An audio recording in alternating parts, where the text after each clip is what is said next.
Bismillahirrahmanirrahim. Here I come with the use of articles a and n. Please like, subscribe this channel.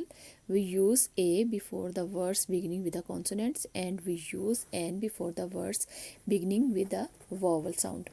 Like use of a fruit, a bird, a mango, a bat, a star, a tiger, a hen. And we use an apple, an owl, ant, insect, umbrella, elephant, and ostrich.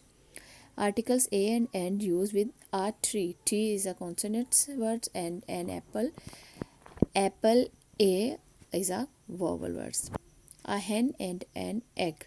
We use a with the consonants and an e with a vowel word. A tiger and an elephant. We use a with the consonants words and n with a vowel words. We have an activity. This is activity time.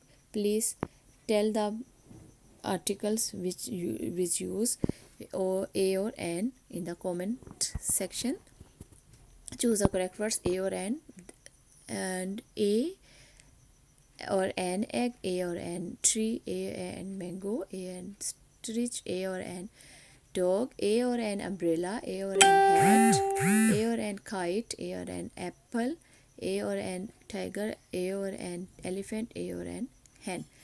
Hope you like this video. Please like, share and subscribe. Allah Hafiz.